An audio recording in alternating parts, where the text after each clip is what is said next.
Welcome to Empowered Ease. I'm Jen Olinger. This show exists to challenge the patriarchy by celebrating women who help others in their way and in their time. Women who choose slowing down, self-love, and honest inner work over hustle culture. Beginning now, Empowered Ease will release new episodes twice a month on Mondays. Each episode brings you a powerful woman, a leader, a healer, a parent, or a caregiver, who invites us to pause, go within, and ask, who am I? What do I really want and need? We slow down together, we learn practical tools, and we reclaim our permission to rest, to receive, and to shine. So thank you so much for joining me. Please like, follow, and review the show so that you never miss an episode, and also because it helps us to continue to grow. So welcome to Empowered Ease.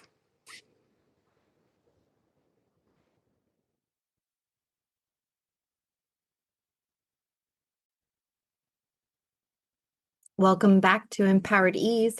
I'm Jen Olinger. Twice a month, I bring you courageous women who are rewriting the rules, choosing slowing down, self-love, and inner wisdom over the pressure to hustle and prove our worth. Today's guest embodies that revolution.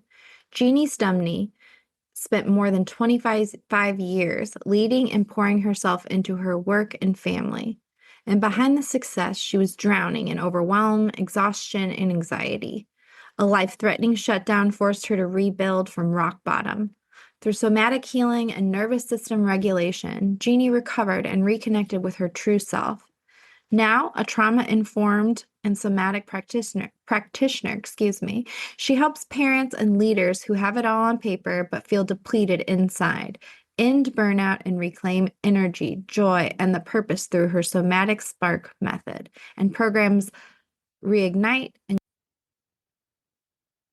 Welcome, Jeannie, to Empowered Ease. I'm so happy you're here. How are you? Hello, thank you so much. I'm super happy and excited to be here with you today, Jen. Yes, I'm so excited too. I love that I think you're here to talk about burnout, which is very popular. I think I've had a couple people specializing in burnout on the show, and those episodes have done really well. But what I love about you that's different is I think you're the first person that's not a nurse here to talk about burnout. Yes, I'm definitely not a nurse. But you have a great perspective and you have a history in academia, and I just I would love to hear your take on it and how you help people and how you got into this work and your story of burnout. So Yeah. yeah. Yeah, so I'm one of those people who, for a long time on paper, I looked very successful. I had a 25-year career in higher ed. And so, especially in my 30s, I was kind of living that life, that autopilot life where I was married, I had a child.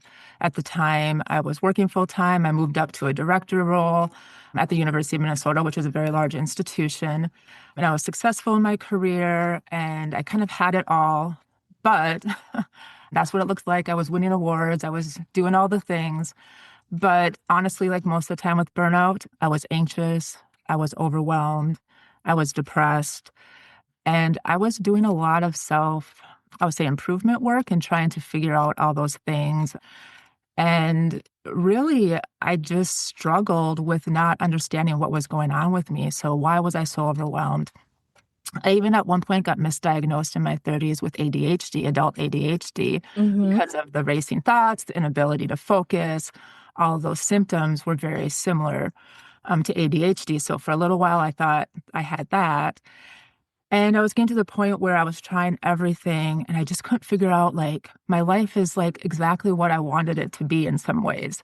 You know, you kind of are like, this is what I was a first generation college student. So I grew up working class and was first generation college student, went to college, got my degree, got my master's degree, got my first job at the University of Minnesota, did all of that, got married, had the child, and I just couldn't figure out, like, why am I not as happy as it looks like I should be? Yeah, I made it. Yes. This is what I wanted. Yes, this is what I wanted. I have the education. I went through barriers. I'm, middle class now, not what I grew up with.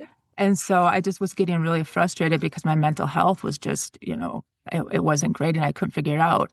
So eventually it was when I was 40, which I realize now from talking with a lot of people around me, 40 tends to be an age when sometimes people have like those awakening moments. And I was just frustrated because I didn't know what else to do. So I literally, at one point, when I was in one of my really dark places, I just threw my hands up in the air and I yelled out to the universe, "What the fuck is wrong with me?" Because I couldn't figure it out. And that was a very defining moment that started the beginning of my healing journey, because very shortly after that, and it's amazing how when you ask, stuff starts to happen. You are not the first guest that has said that. Once they Really? vocalized it and like allowed themselves to just say it, like ask for it, that's when the change started to happen. I don't know if it's what it is, if it's like a break you break in yourself, you just let Yeah. yourself feel it, or if it's something bigger, but you're not the first person I've heard say that. So I love that. Like you Yeah. have to just have the courage to ask for it and then things start lining up. Sorry to Yeah. distract you. I just was No, like, that's wow, no, somebody just perfect. else just said this. Yeah, because it's so, and no, that helps me too. And no, because I remember when I was doing it, I felt like, what am I doing? But it was like my true self listened and it started to come online almost. And Ugh. it was really difficult though, because what happened is the trauma that I experienced in childhood that I had repressed, been repressing all through my 20s and my 30s to survive, all started coming back. And so I went into pretty much the full-blown PTSD symptoms. And so I was having flashbacks and like I was like, what is going on with me? And so that it was really like an awakening. It was more than, I mean, I would call it on some levels definitely a spiritual awakening of just like all of my past trauma that I was so tightly pulling down and holding down to keep that life that I had created. It was just time for it to be revealed and for me to start the healing journey. So that's what, yeah, I did. I started going to therapy and I started off really doing a lot of the more traditional things that I guess when I also was a psychology major, so I kind of started there with talk Oh my therapy gosh, I love that. and some of the more traditional things, which did help because it gave me an understanding of what was happening, because it was really scary to have all these memories of trauma and stuff that I had repressed so deeply that didn't feel. I was just like, how could that be me? But I knew it was me, but it still just felt so scary. And at the time too, I was still working full time, parenting. I was still married at that time. So that's where I started, was kind of the traditional route of talk therapy, did some EMDR and things like that. And it helped and it got me a little bit more stabilized. But then, as I'm sure other people on their journeys, it was realizing that there was aspects of me, especially like spiritual and understanding who I really was at a core level, that I had never addressed. I had so many masks on, so many filters on, that it was like that all those things started coming off. And the traditional methods, I was just like, these aren't, there's more and I need more help. And so for 10 years, I was on a healing journey of doing energy healing, I think I did almost every healing modality that there was. I just did so many different ones, which I'll talk a little about that more, and all of them helped me in different ways. And I don't regret that I did that. But at the time, when I was 40, that was 10 years ago, over 10 years ago, trauma wasn't talked about in the same way it is now. And so now there's so many more roadmaps. I really did not have a roadmap. I was just like, I'll try this modality. I'll try this. Oh, this YouTube video says, here's 5 things to do to end your trauma or things like that. And I felt like so I was working really, really hard at healing.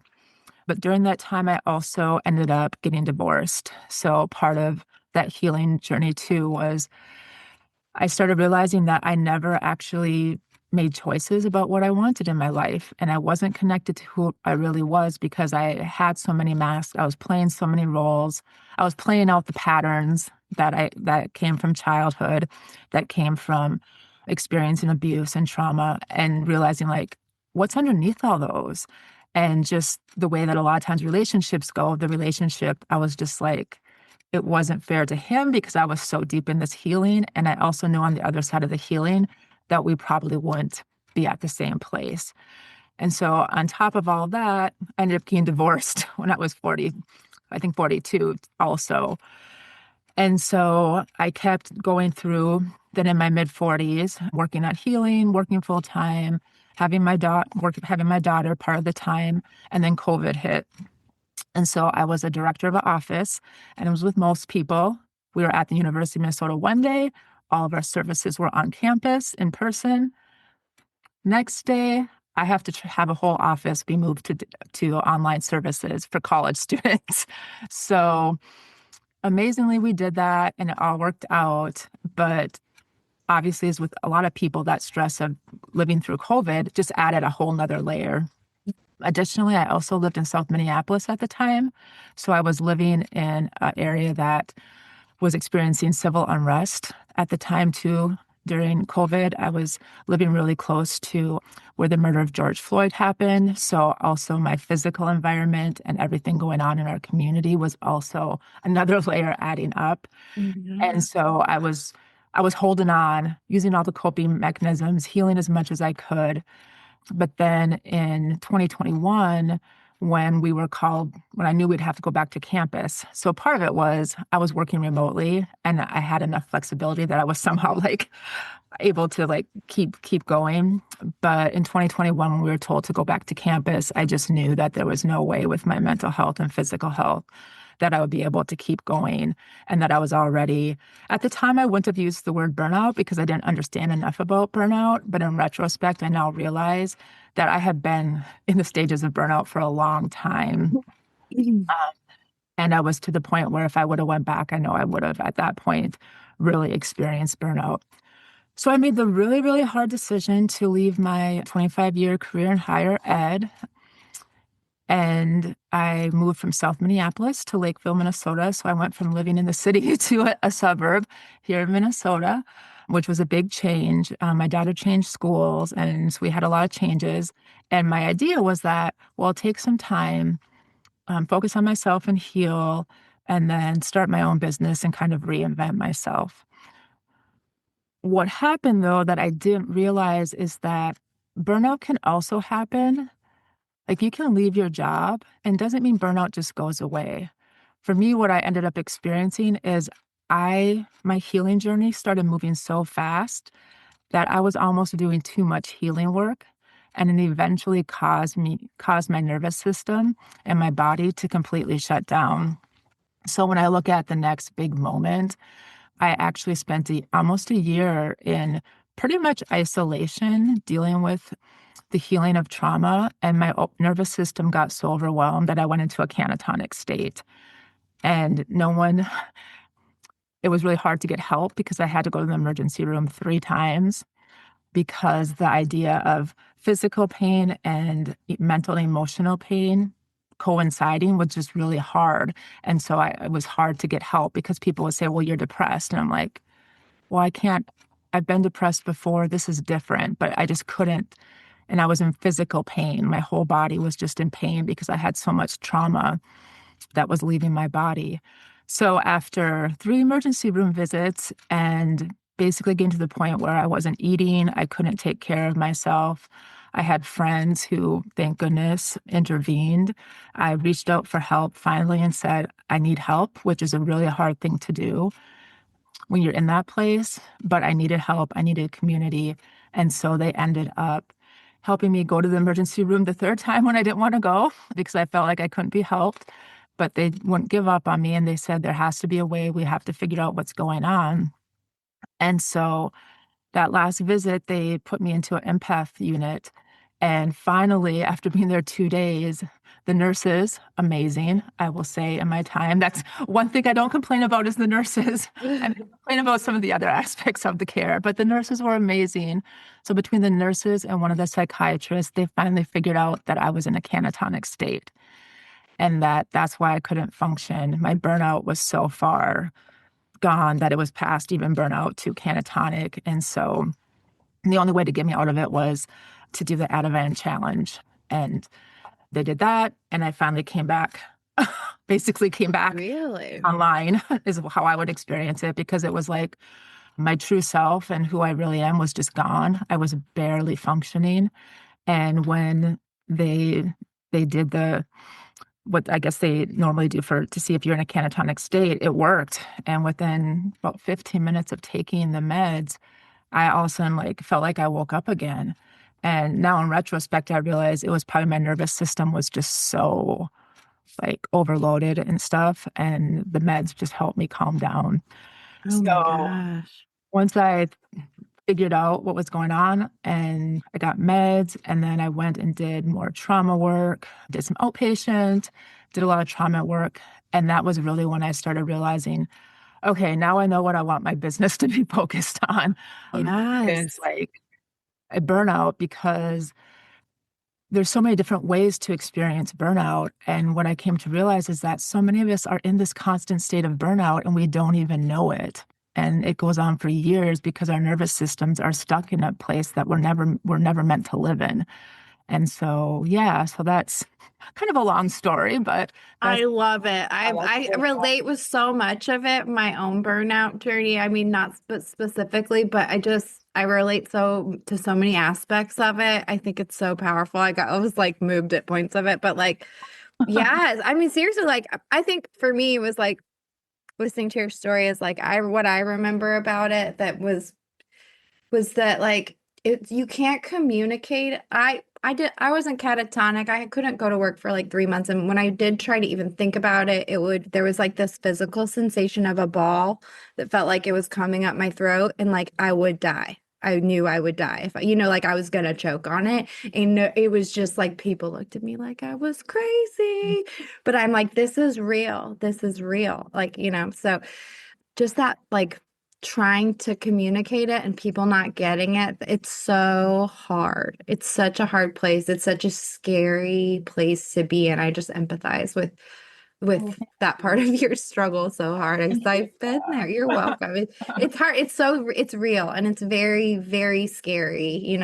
You talk about it now because you're out of it, but it's intense and the things that we go through it's just like for people who are in it, you're not alone, even though Right, you feel yes. like you are. That's what made me feel. I'm like, oh, I just felt all the feels for you. But the parts of your story I really, really relate with. I love that you were a psychology major. Hmm. And I wonder, personally, discovering my own childhood trauma that bubbled up I'm 42 and very Oh, similar yeah. stuff. I got really like had to take a lot of time to myself. I call it like the dark night of the soul. I was doing so much like meditating and energy work and Hmm. sound therapy, and all these things were breaking loose. I was having flashbacks and Oh. understanding why I have these self-worth issues. And it was just so overwhelming that shut me down for a little bit too, because it was like too much, too fast. And therapy for me, I tried EMDR, and there's just too much nursing trauma that I have incurred over a decade of being a critical care nurse that I couldn't Oh. even really access any of those memories to work through them. It was so difficult. And therapy helped a bit, but it was really going through a program, journaling, looking at myself, asking myself, and then giving myself the time to sit with it and rest. I think I slept for 3 months, like just Hmm. saw this intensity. So your story, I just related with it so much. And I also have always like, I'm a critical ICU. I worked in mental health, and I wonder if part of that is just like an effort to understand our world and our Yes. trauma, Yes. Yep. you I know? I've And I definitely questioned my career motives at sometimes. And after some of it started coming up, I was like, my master's degree is in counseling. Yeah, my undergrad's in psychology. And I worked with students, even though I worked in advising and career counseling, I worked with students who experienced trauma because it was getting in the way of their academics. And yeah, sometimes in retrospect, I'm like, I think I was preparing myself to eventually confront my own trauma. Yeah, or Like, giving yeah. people, sometimes I think about like you're giving people what you wish someone would have given you until you're ready to give it to Yes, yourself, right? Until yes, you're ready to be like, okay, I'm the one that needs this. I need to give this to myself. It's just yeah. beautiful, beautiful. Yeah, so I don't know about for you. For me, I found like burnout was cyclical. Like I would feel like I got better, and then the next time it would be so much worse. And then I would feel like I don't know what I would do. Maybe I'd like do more yoga or run or relax a little bit. And then the next time it would come around, it would be so worse until it got completely overwhelming. So anyway, I was like, these are all the parts I related with. So Yeah, no. so for people listening, and I think this is so relevant. The reason these are my most popular episodes is because I feel like so many people are struggling with this. So many women. COVID was such a huge stressor for so many people. The state of the world right now is stressful for many of us, especially if you're a woman. And so it's just bringing a lot of this up. Middle age, when our priorities shift, all of this really powerful things happening that you've touched on there. So for people listening that are like, me, this is so me. What advice would you give them, or where would you start? How do you help them? Like all of that, share with us. Yeah, well, where I would start that I had no understanding of Mm, and have now learned is I would start with nervous system. mm, And really, before getting into, like, for me, I felt like once I found out I had trauma, I was like, dive into the trauma, and I never took time to learn how to regulate my nervous system, learn how to get into really safe spaces. I would ground myself, but it was kind of more of a like throw a heavy blanket on me. And I didn't learn some of that before I started diving into the heavy work of trauma. And I think that's part of what caused a lot of my burnout is I was doing healing too much, too fast. yeah. Honestly, that pattern that I had of pushing and achieving, I brought that to my healing work. So what I would say to other people is healing is much different. Slow and steady is going to be the way to go because as soon as you speed up too much, your body is going to say, this is too fast, this is too much, we can't do it, and it's going to pull you back. And so I would start with nervous system healing and getting co-regulation. And this is something I didn't know from someone who's been through it. Because Mm, that experience, I mean, even talking to you, Jen, it's so nice because I can feel like what you've been through. mm-hmm. I think I didn't know the importance of how our nervous systems communicate with each other and how we co-regulate and how being with someone who has gone through the journey, not just have the exact same journey, but has gone through something similar can really help you not just feel alone, but it's actually physiology too of being together. So that's the first part I would say is take it slow, find support, but also, find the community that's right for you. Because I know for me, like eventually, especially when I did outpatient, I was in a group that was focusing on trauma, and that was so great. Like I needed it. But there was an earlier time where more one-on-one was better for me. And then Mm-hmm. eventually I got to the point where like a group format. So start wherever you're at, but taking it slow and steady is what I would recommend, and really learning how to ground yourself, anchor yourself, and know that you have the ability to always come back and feel safe and learn how to be in your body. I'm going to touch my body when I do that because I think that was something for me that it took me a long time, especially because I had so much disassociation that being in the body, I was trying to do too much healing work without incorporating my body. Mm-hmm. So the idea of somatic or body first healing, I would really recommend and focusing on that. And not that we don't talk about things or, not that talk therapy isn't anything, but I actually don't know that it's the place to start. I think sometimes the place to start is really getting in touch with your body. And then also I would say realizing that it is possible. I mean, I think I was so hopeless sometimes because I just didn't believe it was possible to heal. Mm-hmm. But that it is, like you said, it's a cycle. It's almost like you heal, you level up, and then you kind of go back down and then you heal and level up. And so knowing that ahead of time, that it is a journey. I remember when I first went to therapy, I basically asked my therapist, can I have a strategic plan for healing? Because I was taking this mindset that I had from my job and from work and being a leader and applying it to healing. And healing is just so different. It's Mm-hmm. slow, and it's getting to know yourself on this really deep level at the end of the day. And then I think the ultimate part that I would want people to know is that at the end of it, you won't just get back to a baseline. You will become more of who you really are. And so sometimes Mm-hmm. I think when we talk about healing, it's the idea of like, well, I'm just trying to get out of this dark place to get to be okay. But really, it can take you to a whole nother place that you've never been. I never Mm-hmm. really knew my true self until I went through the dark night, had the awakening, and was like, oh, wait, there's a whole part of me I didn't even know was inside of me. So that's a couple of things that I would say is just start with your nervous system, stay in touch with your body, go slow, find co-regulation that works for you, and self-compassion is the other foundation of it all. And that's a journey, for sure. Self-love, Yeah, it's a learned self-compassion. It's a journey. learned journey. So again, go slow. But I think some of these things, what I realized is once you learn or love yourself, like some of these all these techniques and strategies in self-care become easy because you Mhm. just do them naturally.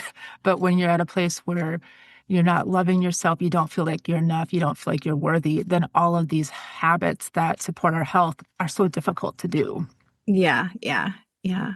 That's very true. I kind of use that sometimes as like there's certain habits I drop first when Mhm. I'm struggling. And because sometimes, you find yourself, you're already in the rut and you're like, oh my God, how did I get here and not know it? Mhm. I fell again.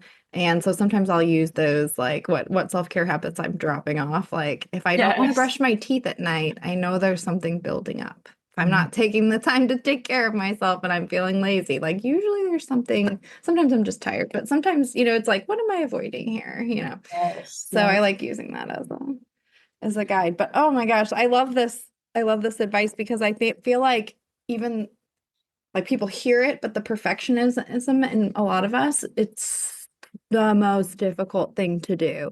Oh, And we yeah. and we also think of healing like it's a destination. And I think the more I heal, which is has it sometimes is harder. Mhm. It's Yeah. like you suffer a little bit Mhm. as you if you choose to heal, but that it's that the things never really go away except for that we revisit them in a different way. We see them in a new light. We learn to work with them. It's like I'm never not going to have the issues I have, but have different awareness of them. I see them differently. I have tools when they come back up each time. And I feel like that's really the journey. It's not a place that we achieve, but an understanding of ourselves that as we cycle through these things about us that we get better at it or we learn new information that helps us deal. So at least that's Mhm. been my experience so far. So I think Yeah. that's Yeah, no, I totally agree. And that's been my experience. And I will say the further I go along, like I have had to come to acceptance mm, that, like, yes, right now I'm probably in the best health that I've been in my whole life, but there's still more to go. Like, I still have mhm. more to go. But every once in a while, something will happen where I will remember I used to get really triggered by this. And all of a sudden, maybe I'll have some little feeling, but it'll be like the 90-second, like I'm angry for, what is it, 90 seconds to go through emotion. I'll be angry for like 90 seconds, but I don't get triggered back into the past. And Mhm. so, yeah, so just knowing that that is possible, that, yeah, the stuff, it never can go completely away because it happened, but how you relate to it, how you move through it, and that those big triggers can, you know, that charge, I guess, that charge that, comes with them can start to go away. Well, yeah, it's like you build a Okay. relationship with it. You build it, Yes. and instead of reacting to it, which is Mhm. what I spent many, many years being just like reactive and avoidant, I think, until burnout made me be like, no, no, no, you have to look at this. Mhm. Yep, Because thank yep. you so much. Yeah, burnout is the ultimate messenger to tell you, like, feel like it tells you you're worth more than you believe you are. It just doesn't seem that way when you're in the middle of it. And it's horrible. Yeah, yes. So when you're looking for inspiration in your life, what are the things that inspire you or people or whatever? What are the inspirations that keep you going? Well, for sure, it's my daughter. She's 17. She'll be 18 in a couple weeks. So I'm right Aw. in that another new place for me in my life. So that's definitely my daughter has been there. I think when I had my daughter, that was the first time I really experienced unconditional love from someone. And so, or in a way that I truly was able to receive it. And so she was also part of my I had a little bit of awakening when I had her too, of that first feeling of like, just remember my heart just kind of cracked open when I held her the first time, like, whoa, this is love that I've never experienced before. So she is definitely my main inspiration. But I also, as a lot of people, nature for sure. Like I Mhm. just like the last couple weeks, I wasn't in nature as much. And me and my daughter just went hiking on Sunday because I was like, I could feel it. Like I could tell my true self, my inner being was like, you need to be outside. You haven't been connecting enough. And so nature for sure has been such a healing force for me. And I found that the more I healed, the more I wanted to be in nature. It's like it's almost natural to connect. And then I would say the last thing that inspires me that I really love is I do dance fitness. So I love dancing. And I was not a dancer when I was a child. I started dancing in my 30s and started doing group fitness. And that's also such an inspiration because you have to be present. There's music, there's a community, there's co-regulation, and moving your body and being able to have feelings. Like it's a great place to get feelings out and process stuff in a way that doesn't feel horrible. It can feel okay. So yeah, that's my other inspiration is dancing and music and movement. Oh, I love that. Okay, so I ask all my guests this, but I think you kind of answered it, so I'll ask you it now. I ask everyone what like their go-to self-nurture practices when Mhm. things get tough. So, would you say it's your dancing, or is there I would or say nature dancing. or Yeah, I would say dancing in nature. It kind of depends on where I'm at, what mood. If I'm more of like I need to be by myself, I'll probably tend to go more towards nature. Mhm. And then if I feel like I need people, I need to be in a community, I'll go to dance. I'll also say right now I have a cat. I used to have a dog. So I usually always have a pet. That's my go-to also because yeah, again, they're just that unconditional love. So Oh that's yeah, I don't know if you can another. see mine. She's sleeping behind me, but Oh. So yeah, having a pet or having yeah, and it's like I used to be a dog person, and then when I lost my dog, I wasn't ready for another dog, but I was like, maybe a cat, and that's been a nice. But I do need to have that other being in the house, that other to connect with too. So that's my other go-to is if I'm feeling down, it's just like talk to the cat in baby voice, and that always makes me feel better. Hey, little kitty, like that's just amazing how much that can help me shift out of wherever I am. I Mhm. love that. So if people are listening to this and they're like, "Oh my God, this is what I need in my life." How do you work with people? How can people connect with you? What are the ways that you help people with this? Yeah, so what I've been doing is right now I've been doing mostly one-on-one working with clients. I do coaching and somatic. I'm a somatic practitioner and burnout and leadership coach. So I do one-on-one programs that right now are 3 months. And then in January, I'm going to be doing my first group program. So I'm going to keep it a smaller group so that the community, especially with burnout, sometimes having a big group is too much. So I'm going to keep it a smaller community. But I have taught a lot in the past. I taught a course on burnout this last summer through the University of Minnesota, and I really loved that group experience and love creating community. So I'm going to do that again with my work now on burnout in January. So yeah, if people, I do free connection calls. So if people want to connect with me just to get to know me better, see what, if anything, would be a good fit for them, that's definitely a great place to start. Or follow me on social media and get to know me a little bit better. I know that's an Mhm. important piece of it. And so I'm active on social media too. Oh, I love that. That's perfect.